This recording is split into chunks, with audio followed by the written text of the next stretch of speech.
신에 대한 체휼과 우리의 자각. 오늘 말씀의 제목은 신에 대한 체휼과 우리의 자각입니다. 신앙생활을 하는 사람에게 있어서는 신과의 관계를 벗어나서는 그 생활이 성립되지 않습니다. 다시 말하면 하나님이 계신다면 그 하나님과 우리 또는 내가 얼마만큼 밀접한 관계를 갖고 있느냐, 혹은 생활을 통해서 일생이라는 생애의 노정을 어떻게 연결시켜 나가느냐 하는 문제가 가장 중요한 것입니다. 만일 타락권 내에 있는 인간들을 구하려 하시는 하나님이 계신다면 그 하나님은 24시간이면 24시간을 언제나 이 땅 위에 살고 있는 인간들에 대해서 무관심할 수 없다는 것을 먼저 알아야 되겠습니다. 이 땅 위의 타락한 세계에 있어서도 부모가 있다면 자기가 눈을 뜨고 의식이 있는 한 언제나 자식을 생각하지 않을 수 없는 것이 타락한 세계에 있어서도 부모의 심정인 것을 우리는 알고 있습니다. 이러한 심정을 미루어서 보게 될 때 하나님은 오늘날 인류를 자기의 자녀로서 바라보고 있는 한 24시간 우리를 위해서 염려하고 계시는 것입니다. 그것을 느끼는 사람이 있으면 그는 하늘과 먼 자리에 있지 않다는 사실을 스스로 느낄 것입니다. 내가 오나가나 어떠한 행로에 서 있더라도 혹은 어떠한 환경에 처해 있더라도 그 자리에는 나만 있는 것이 아니라 하늘이 같이 있습니다. 내가 보고 느끼는 전부 혹은 환경에 있는 모든 것을 인식하는 것은 나만 인식하는 것이 아닙니다. 내가 보는 시선을 통해서 하나님이 나에게 요구하는 그런 동감의 시선이 곁들여 있고 내가 내미는 손길에 하늘의 동정의 손길이 깃들어 있다는 것을 우리는 망각하기 쉬운 것입니다. 보고 느끼고 감각하는 모든 것이 하늘과 주체의 대상 관계에 있어서 일체적인 행동을 하고 있다는 것을 실제로 느끼는 사람이 있다면 그 사람은 악한 자리에 나가려야 나갈 수 없을 것입니다. 참되신 부모의 심정을 갖고 찾아오신 그 하나님이 아버지의 사랑을 가지신 주체 되시는 분이라고 생각하게 될 때 우리가 얼마나 하나님이 염려할까봐 내 생활을 절제하고 그분이 고통을 느낄까봐 수시로 하늘을 위주로 하여 내 환경적인 모든 것을 상대적인 여건으로 일치화시키기 위한 노력을 하고 있느냐.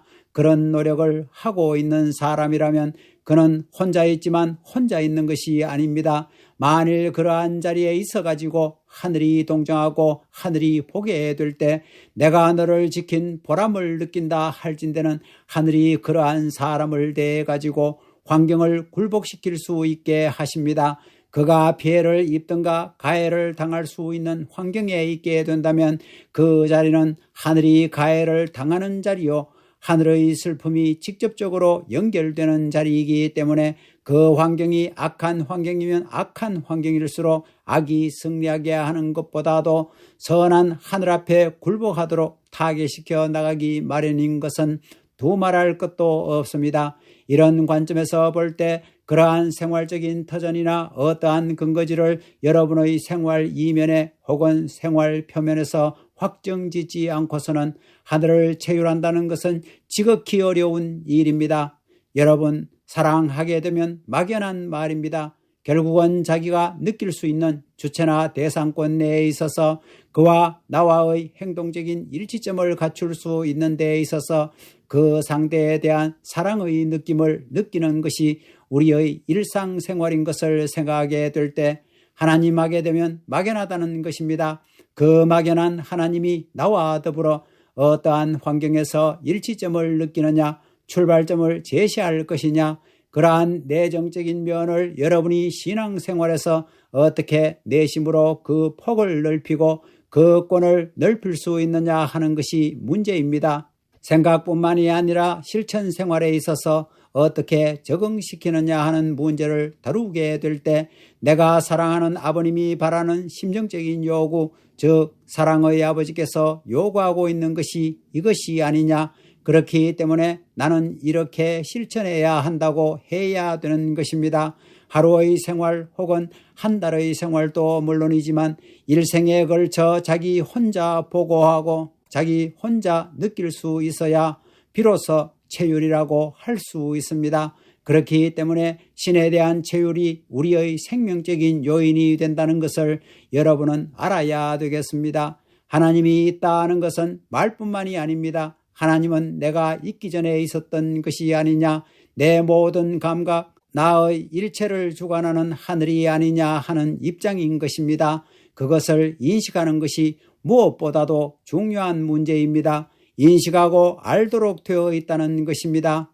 우리가 추우면 춥다고 하는 것을 알고 느끼는 것이 아니라 추우면 추운 것을 느껴가지고 아는 것입니다. 이와 마찬가지로 신이 있다면 신이 있는 것을 여러분이 느껴야 되겠습니다. 다시 말하면 체휼적인 입장을 어떻게 우리가 확정짓느냐 하는 것이 문제입니다. 그것이 어떠한 환경에서 인식되느냐 할 때 여러분은 신비스러운 기도 시간에만 그것이 이루어지기를 바라는 것 아니에요?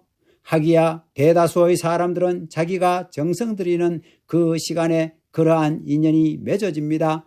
내가 듣고 말하는 이 모든 것도 평면적이 아니라 입체적이어야 됩니다. 내가 여보하면 여보하는 데 있어서도 그 울려 퍼지는 음파의 전달로서만이 아니라 그 이면에는 반드시 심정적인 내정이 하늘과 더불어 가중되어 있다는 입장에서 말을 하고 듣는 데 있어서도 역시 그런 면을 들을 수 있는 체휼적인 입장이 무엇보다도 귀한 것이 아니에요.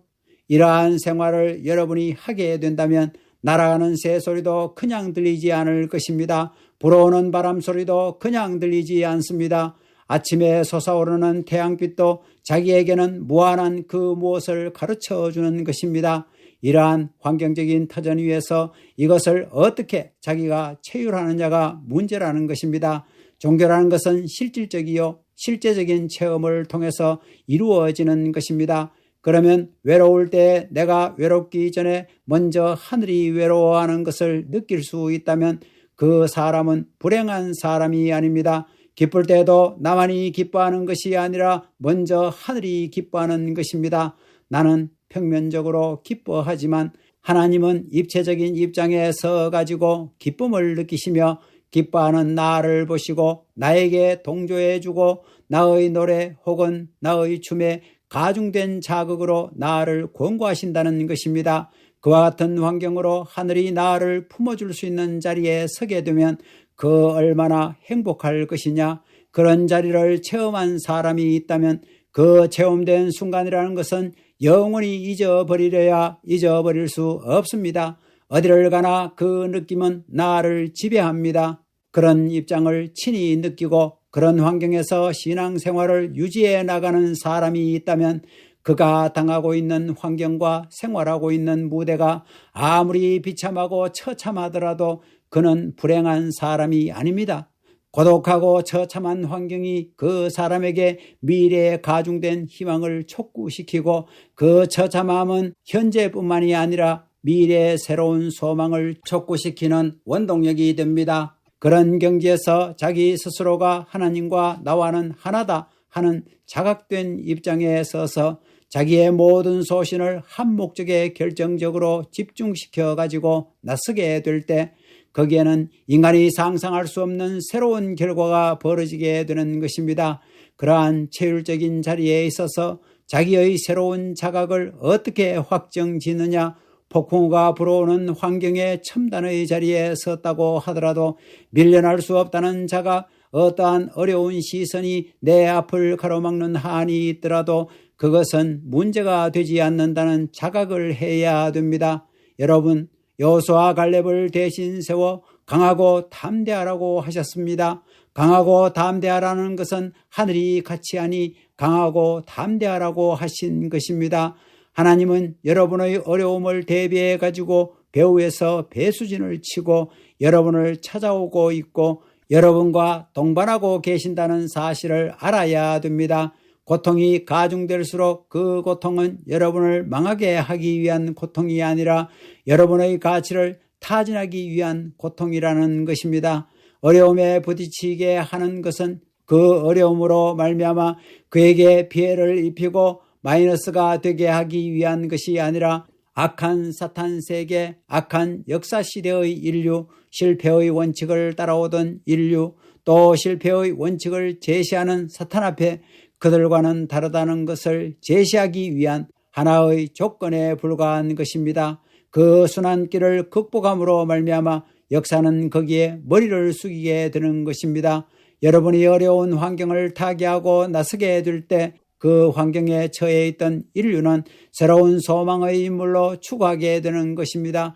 이것이 역사적인 사실입니다. 그렇기 때문에 그러한 일, 하나님에 대한 체율적 감정을 얼마만큼 자기 생활 주변에 유도해 가지고 실현화시키느냐 하는 것이 문제입니다. 그 실현화시키는 사실들이 자기를 중심 삼고 표현화할 때 자기뿐만이 아니라 자기의 생활 주변에 새로운 자가권을 형성시킬 수 있는 것입니다.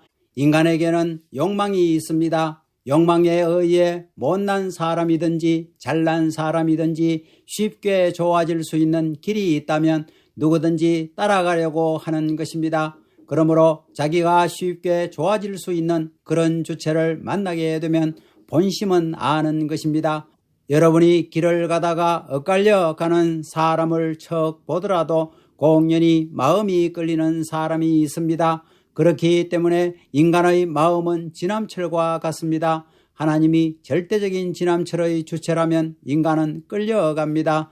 여러분이 길을 나서게 될 때나 혹은 시장에 갈 때 오늘 시장에 가는데 어떤 사람을 만날 것이냐 할 때는 자기라는 관념을 벗어나 가지고 그와 같은 관념을 가지고 가라는 것입니다.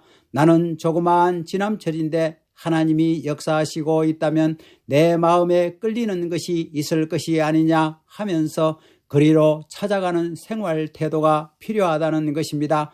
상점을 가더라도 자기의 마음이 끌리는 데 가서 물건을 사는 것입니다. 여러분은 이러한 생활 습관을 키워나가야 합니다. 아이들이 말을 배우게 될 때 말을 배우는 그 아들이 아버지를 알고 아버지 그래요? 아버지라는 말을 모르고 아버지 할 때 그 아들이 아버지를 아느냐? 그것은 습관화되다 보니까 이렇게 되면 이것이 아버지구나 한다는 것입니다. 아이들이 말을 배우는 것을 보게 되면 참 신기합니다. 추상명사 같은 것도 전부 다 어떻게 알아서 잘 배워나갑니다. 신앙생활이 바로 그래야 됩니다. 그러려면 여러분은 생활면에서 세부적인 분야를 많이 대해 나가야 됩니다.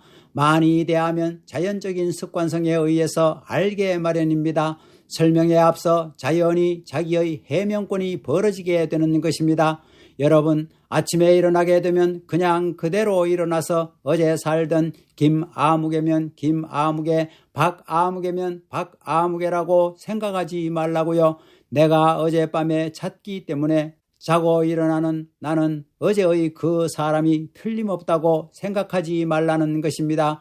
어린아이와 같은 마음을 가져야 됩니다. 어린아이에게 있어서는 어머니 이외에는 바라는 것이 없습니다.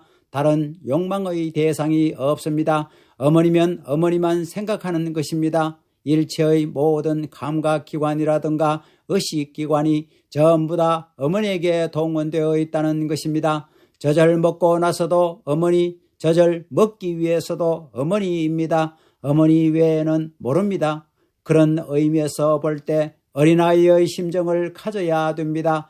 그렇게 되면 여러분이 혼자 잘 때도 어머니의 품에 안겨서 잠을 자는 것과 같이 된다는 것입니다. 여러분이 그런 생활을 하게 되면 자고 일어나서 자기가 자기 손을 쓱 보아도 손이 빛나는 것을 느낍니다. 나는 내가 아니다 하고 느끼는 경지가 있다는 것입니다. 하나님의 사랑을 받고 있는 사람들은 자기가 주체로 모시고 살고 있는 그 아버지의 사랑을 받고 있다는 것을 생각하게 될 때 사랑하는 분의 모든 것은 귀하게 느껴질 것이 아니냐는 것입니다.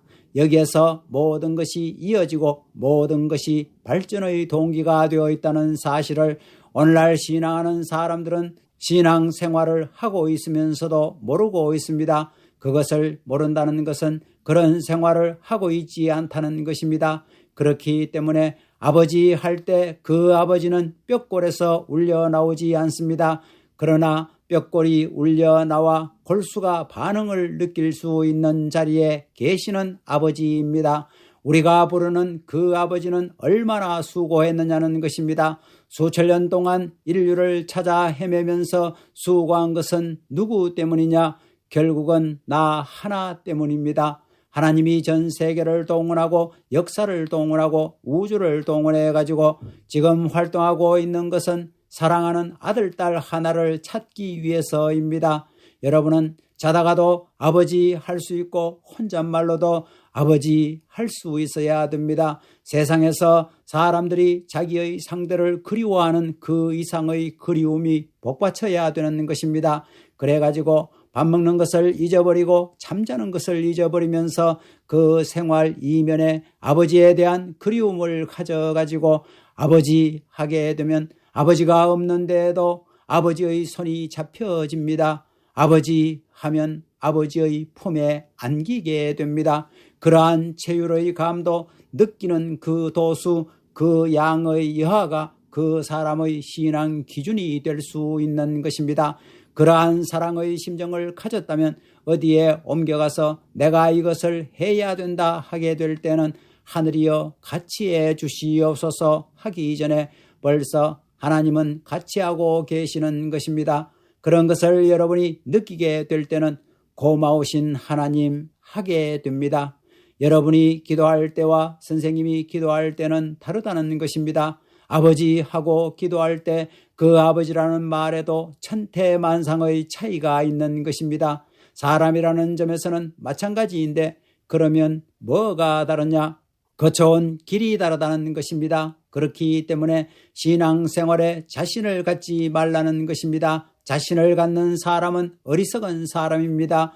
효의 길 앞에서 자신을 갖는 사람이 있다면 효는 거기서 끝나는 것입니다. 자기 혼자 있어가지고 자신을 갖는다는 것은 죽은 것과 같은 노름입니다. 하나님이 같이 해가지고 자신을 가지면 됩니다. 하나님이 같이 하고 있으니 자신을 가져야 합니다. 그렇게 되면 자동적으로 자신을 갖게 마련인 것입니다. 이러한 사실들을 여러분이 느껴가지고 자기의 생활은 어떠해야 한다는 것이 공식화된 형태로 나타나 그것이 자기의 생활을 통해서 전개되어야 합니다. 그리하여 그 생활이 하나님과 더불어 일치될 수 있고 동화될 수 있는 환경으로 나타날 수 있는 체율권이 벌어지게 될 때 누구든지 그 사람의 곁에 가면 갈수록 떠나고 싶지 않다는 것입니다. 다른 세계는 사망권인데 이 세계는 하늘권이기 때문에 가까이 가고 싶다는 것입니다.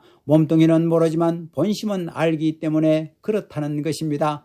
여러분, 선우의 관계가 거꾸로 된 것은 악이 됩니다. 타락이 뭐냐? 선우의 관계가 거꾸로 된 것입니다. 그렇기 때문에 어떤 것이 주체냐 할 때 하늘 것이 주체다 하는 절대적인 관념이 필요합니다. 나 하게 되면 나는 하늘 앞에 대상으로서 선 나입니다. 그 대상으로서의 내가 주체의 요건 앞에 일치화되지 못하게 될 때는 그 대상의 가치가 없어지는 것입니다. 여러분의 주체는 하늘입니다. 효의 길이 어떤 길이냐? 자기의 주체의식이 발발하게 될 때는 효자의 길은 깨져 나가는 것입니다. 나는 대상이다 해야 되는 것입니다. 신앙생활도 마찬가지입니다. 여러분이 항상 신에 대한 체휼을 어떻게 해야 되느냐? 체휼하는 데 있어서 제일 중요한 것은 나는 대상이다 하는 것입니다. 대상인데 좋을 때만 대상이지 나쁠 때는 대상이 아니다 하는 사람이 있습니다. 좋을 때만 대상이고 나쁠 때는 대상이 아닌 법이 있어요. 그렇기 때문에 위하는 대상이나 위하는 주체는 망하지 않습니다. 위하고 있는 주체가 있으면 위하는 한 대상이 없더라도 그 대상은 나타나게 마련입니다. 대상이 위하고 있는데 그 주체가 나타나지 않더라도 끝까지 가면 나타나게 마련입니다. 내가 시작했으니 죽을 때까지 할 것이다. 내 일대에 안 되거들랑 몇 대에 가서라도 할 것이다 해야 됩니다. 몇 대를 기다리면 기다릴수록 나쁜 것이 아닙니다. 그건 하나님이 세계적인 축복을 해주려고 기다리고 있는 것입니다. 너희들은 끈기 있는 족속이니까 내 후손한테 가서 이루어 주겠다. 한 10대고 20대고 기다렸다가 역사적인 축복을 내 족속들에게 해줘야 되겠다고 하늘은 생각하는 것입니다. 하늘을 위하고 주체를 위하는 마음이 사무치게 될 때는 그 주체가 현실적으로 나타날 수 없는 주체이기 때문에 상대적인 세계에서 비치지 않고 하늘의 위신을 세워야 합니다. 이게 신앙생활이라는 것입니다. 그런 사람은 어디에 가든지 환영받습니다. 이러한 재반 문제, 주체와 대상 관계의 정상적인 실현 여하를 어떻게 적응시키느냐 하는 문제를 중심 삼아 가지고 여러분이 노력해야 되겠습니다.